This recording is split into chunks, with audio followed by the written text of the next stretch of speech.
Conley, you're back, finally, and you're getting another title shot, which is incredible.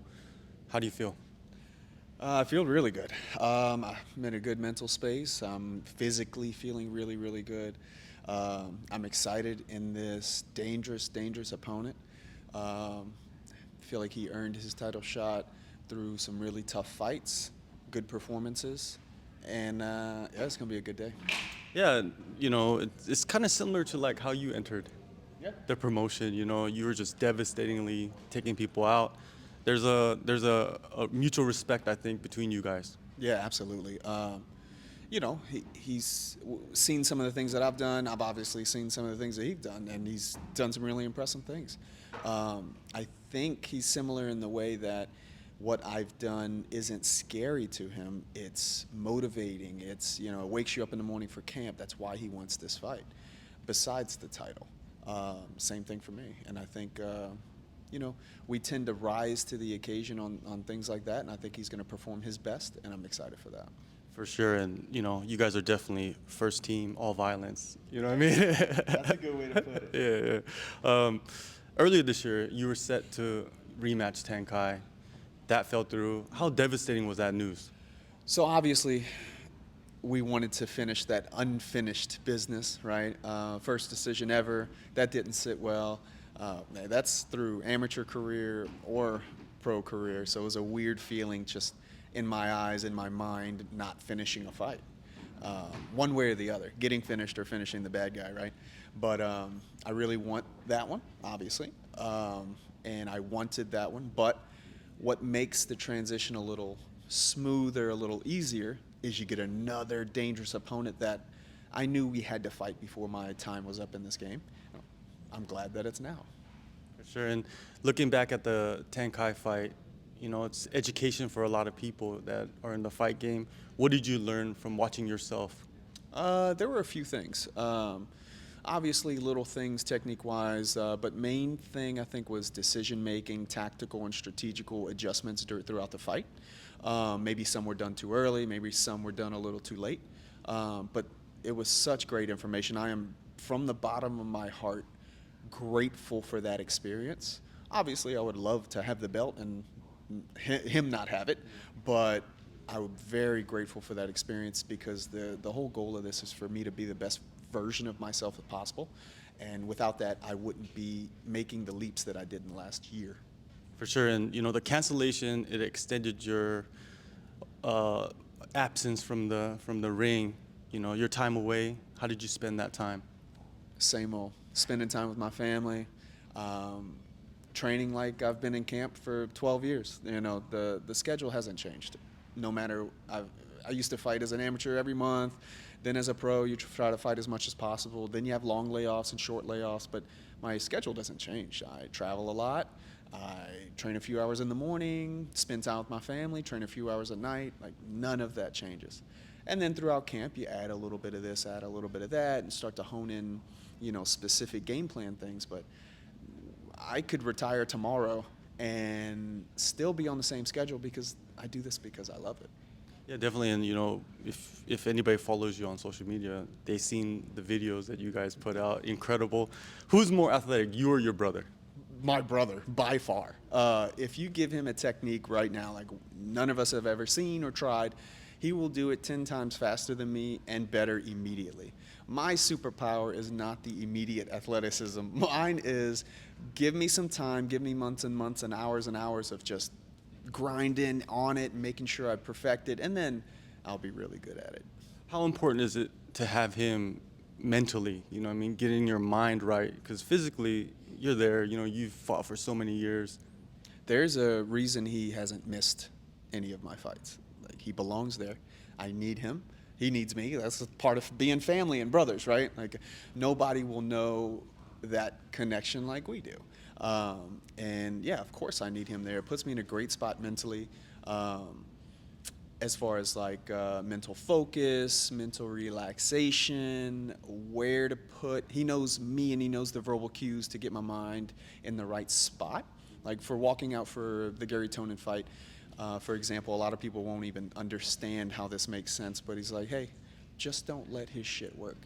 Like, That's terrible advice for any fighter. If I was their coaching cornerman, that's terrible advice. But he knows me, and he knows where my mind needs to be based on what side of the line that I tend to float to. Perfect advice. For sure, you went out there and flatlined him, so it works out like that. Freymanov, he has 2 finishes, 2-0 in the promotion. Martin Nguyen, you faced him. Shine, that fight was pretty impressive. Were you impressed? Yeah, he fought through some adversity. Still ended up getting the W. It was good information as far as like he let everybody know, like, I'm here, I'm not gonna quit. There is no quit in me. You're gonna have to put me out if you want to finish me, and that's what I plan on doing.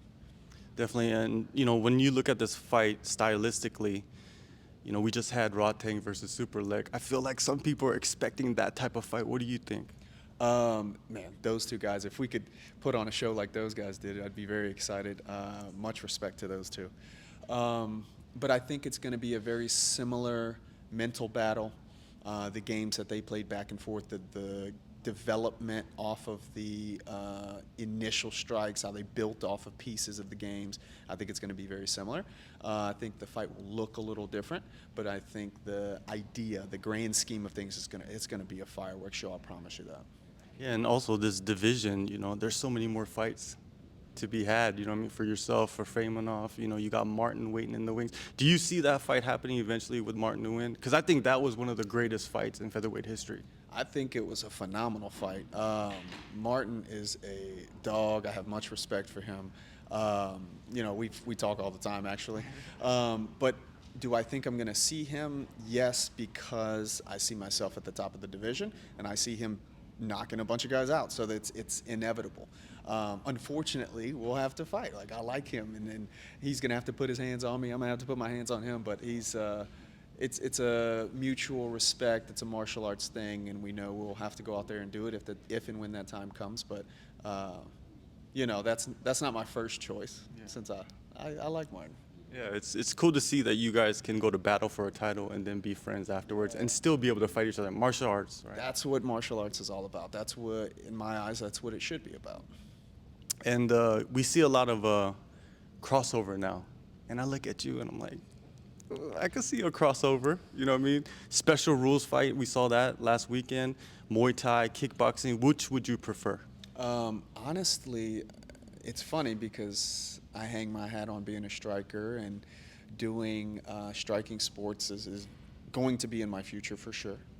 But I think before that, I want to do a grappling match. I'm interested in testing my grappling against a high-level grappler. I'm not going to go out there and be one of these MMA guys that are trying to fight for the title immediately, because I haven't earned that.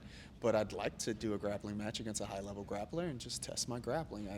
I really love jiu-jitsu, and I feel like I've learned it the right way from the right people, and I'd like to test that out against really good guys. Yeah, I saw Ryan Hall in the lobby. He's in your corner. There you go. Yes. Do you have a person in mind you think you would like to grapple with? I don't, but maybe the matchmakers can kind of figure out a good situation. But everything's been on Thanh for the last year, Ilya for the last month or so, and after that we'll kind of take a look and reassess things and see where we stand. But yeah, I want to do something like that. For sure. What do you envision? What have you been envisioning for this fight? Going out there and performing my best, the best I've ever performed. Whether it looks the best or whether it's a fast knockout or a 5-round war, I don't care. What I don't see is another decision. That's not happening again. And what I see is my best performance to date. And you'll be fighting in a ring rather than a cage. What changes? There's a few things, obviously. You're able to be cornered. You're able to corner. It's nice because the cage wall is very different than ropes that allow free movement behind the opponent. So there's a few things that we might have game planned. Who knows? I look at the ring and I look at someone that can kick well. I feel like that is an advantage when you corner somebody because there's no cage. There's open space where your legs can swing. Am I wrong about that? Not at all. That's a phenomenal assessment and something that hopefully we can take advantage of. Thank you. Ton, for the time, man. Appreciate I it. appreciate it. Thank you very much. Hello, everybody. Dom Lau here from One Championship. You are tuned into the best damn martial arts news outlet anywhere in Asia. SCMP Martial Arts, baby. Give them a follow.